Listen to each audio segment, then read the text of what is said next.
This is my second video on this YouTube channel. Welcome. If you clicked on this video, thank you for clicking on this video. Today we are going to be going over my physical TBR. I lost my train of thought for a second. We're going to be going over my physical TBR for 2026, and we're being a little bit ambitious this year. In comparison to last year's, I did lower the amount of books on my reading list, because every single year I, in the back of my planner, create a books I want to read section, and it kind of sets me up for knowing which books I want to read for that year, to keep on track with my reading, because sometimes if I don't assign myself a book, I won't read anything.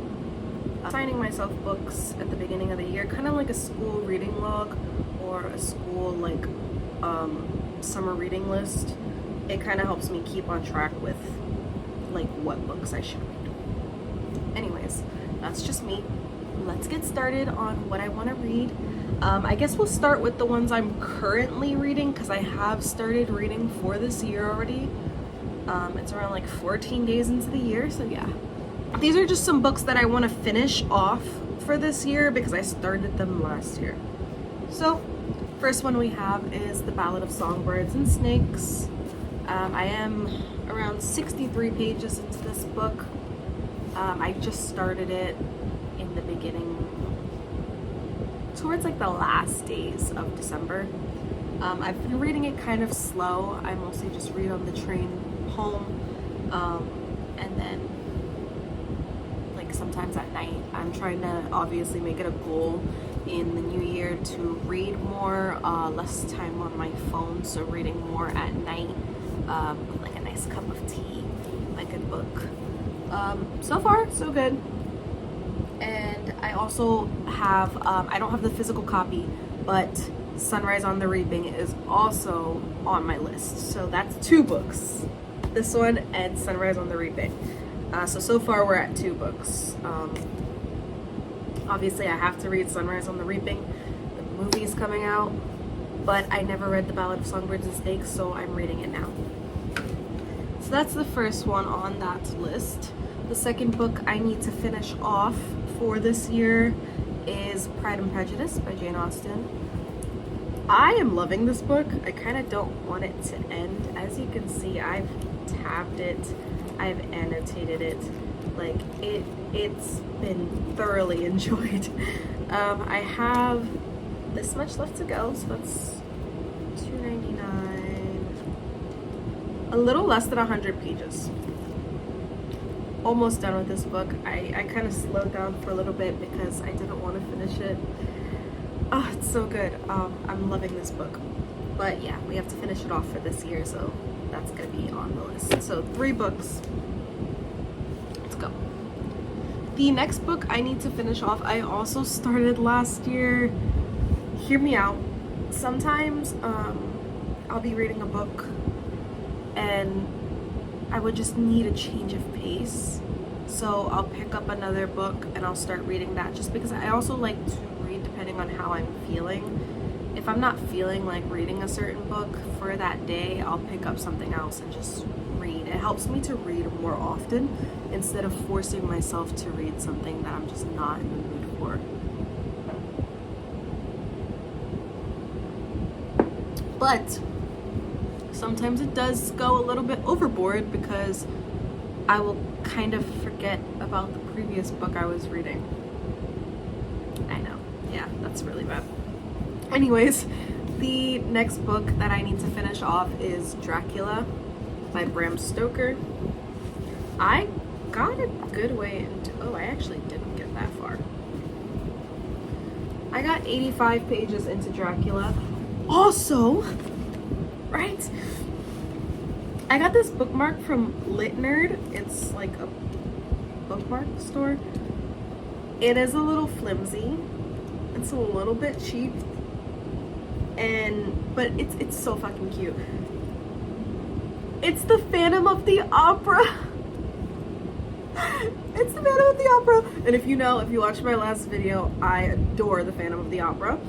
And then on the back, it says, close your eyes and let the music set you free. I love this. So yeah, this was my bookmark when I was reading Dracula. I had also gotten, I don't know where he went, but I also got another little version of Dorian Gray from The Picture of Dorian Gray, but I have no clue where that bookmark went, or what book it's in. Yeah. But yeah, so Dracula is the next one on the list that I need to finish off. I started reading this in October. It was spooky season. And then I stopped, I put it down for a little bit, and I think I started reading Pride and Prejudice. And then I kind of just forgot about Dracula. He kind of got tossed to the sidelines. But the parts that I did read, I really enjoyed. I didn't annotate Dracula as much just because personally I don't enjoy annotating hardcovers that much, just because it's a lot more difficult, like especially if I'm in, like, you know, I'm on the train or something and I have a pen and I'm just like, it feels weird. I don't know, I just don't like doing lots of annotations on hardcovers. But yeah, gotta finish off Dracula this year. And then the next book we have, this is gonna be my first book by this author. I started reading another book by this author, but I didn't finish it because my book got completely destroyed by water damage. I had it in my book bag and then my water bottle opened and it destroyed the book, like completely. I had to toss it away. So sad, because I was actually a good chunk into that book. Anyways, the next book we have is Crime and Punishment by Dostoevsky. I am so excited to read this book. Everything that I've heard of Dostoevsky is just that he's an amazing writer. It's very philosophical. It's very, makes you question a lot. It's very nihilistic in a lot of the philosophy that it goes over. And I'm really excited to read that. I'm actually getting more into philosophy as I've been, you know, reading and like throughout my journey. And I didn't include it on the list, but this is just my physical TBR. These are books that I have in my library that I can just pick up and read now. I do want to start, and this is going to sound really weird for me specifically because I never thought I would be saying this, but I want to be incorporating more fiction, nonfiction into, whoa. I want to be incorporating more nonfiction into my reading. I want to read more philosophy books. I want to incorporate just a little bit more nonfiction. Especially, I am in school. Yeah, scholar over here. I want to incorporate more books on the subject that I'm learning, my major, and just like learning as much as possible throughout like my time, and just learning as much as possible. So that's not incorporated in this reading list, but it's definitely something that's going to be on my mind, that I need to purchase more books. Also, most of these copies that I have that I'm showing you guys were purchased from thrift books. I love secondhand books. It's amazing. I got this copy for like probably less than $5 from thrift books, and it is an amazing copy, perfect condition. And also, look at this bookmark. I'm sorry, I'm like all over the place. This bookmark that I got, it's a chicken nugget drinking bubble tea. Look how cute. And he's crying. It's from Sad Nuggets. I believe that's the website. I also purchased an actual like Sad Nugget plushie. I don't know where he is, but he's a Sad Nugget shark plushie and he's like tearing up at the eyes. I freaking love it. And then when you purchase your Sad Nugget, it comes with a birth certificate. Oh my god, I think I need to find it now. I think I need to show you guys because this is a great shark nugget. Right? He's so cute. And then it comes with a birth certificate or like a collector's card or whatever. But it says Shark Nuggie collector's card. And then on the back it says Shark Nuggie. His birthday is July 14th, 2023. He's 9 inches and 175 pounds, or grams, sorry. He's from Australia. His species is a shark chicken nuggets. His role model is Jaws. And he's a Cancer. It is absolutely adorable. So it says, Shark Nuggie is a lonely and misunderstood creature of the deep blue. On the hunt for friendship, he catches nothing but rejection. His tears keep the ocean salty. I absolutely love them, and they have a bunch of different ones. Like they have, I think a shark alligator. I just love this place. I definitely want to get more, and I want to get more bookmarks as well because the chicken nugget drinking bubble tea is just like adorable. But yeah, Shark Nuggie. What were we talking about? Oh yeah, the bookmark. Okay, let's get back on track. So yeah, the last book we ended off on was Crime and Punishment. I definitely want to finish that off. I didn't really get far. I only got like 13 pages in. But yeah, definitely want to continue reading that and finish that. The next book we have on the list is To Kill a Mockingbird by Harper Lee. I read this in school when I was in like elementary school. I don't remember a single thing about this book except Boo Radley, Scout, Atticus. I don't remember anything else. But I do know that it's a really good book. Everyone that has read this book has said that it's such a good novel. Everyone has to read it. So this is definitely on the list. This copy is also from Thrift Books. This one's a little bit janky. It's not the best version, but I also got it for super, super cheap. And yeah, that's on the list. The next book that we have on the list, and also, I don't even know if this is the full version or if this is the abridged version. I have to double check because if it is the abridged version, I gotta get the full version. The next one we have is Moby Dick by Herman Melville. I loved Matilda as a kid, and every time she talked about, I'm reading Moby Dick, I was like, I want to read that. I love Matilda. So every time I think of Moby Dick, I think of Matilda, and I think of like the end, Miss Honey, when they're reading it together. Next, we have a shorter book, more of a fun little read with Coraline, by Neil Gaiman. I love the movie. It's actually one of my favorite movies. If you don't know, I adore movies. I love watching movies. They're like my favorite thing. I also love TV shows. But yeah, I love movies. I love Coraline. It's been one of my favorites since I was a kid.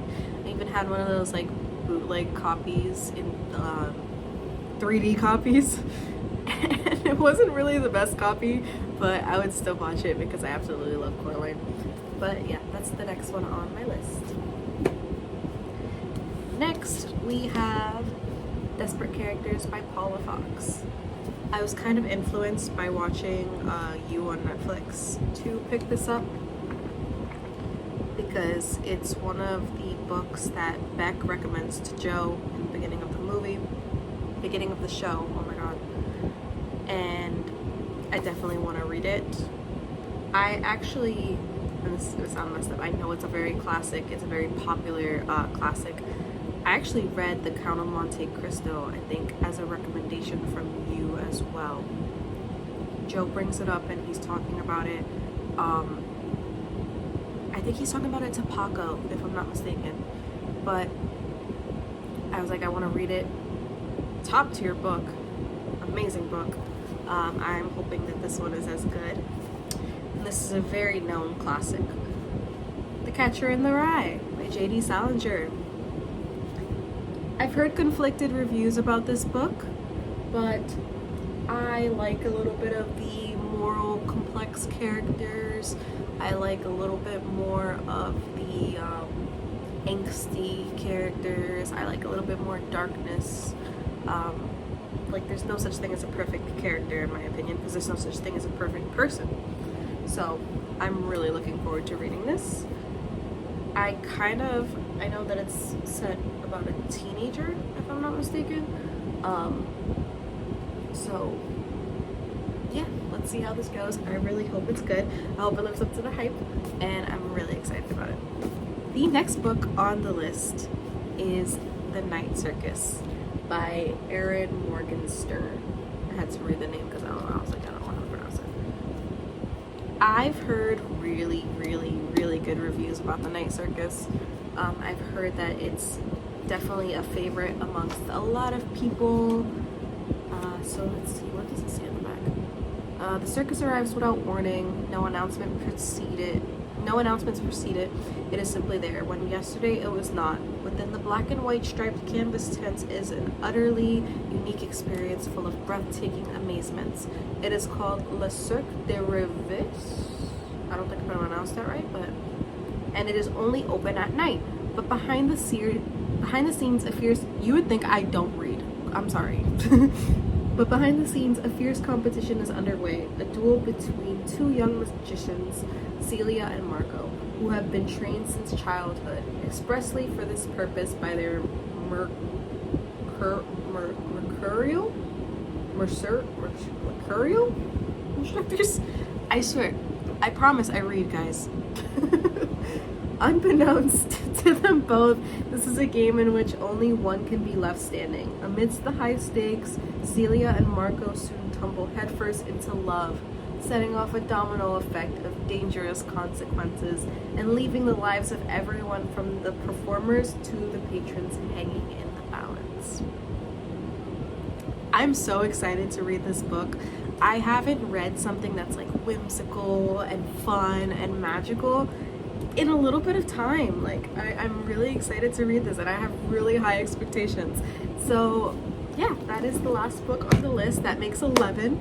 Not including, I want to read, like I said, some more nonfiction and some other things outside of these books, which I will add to the list. If I read them, I'm gonna add it to my end of year reading list. But yeah, that is it. I hope you guys enjoyed this video as much as I enjoyed filming this video. I just love talking about books with you guys. I just love talking about books and having like a space to do so.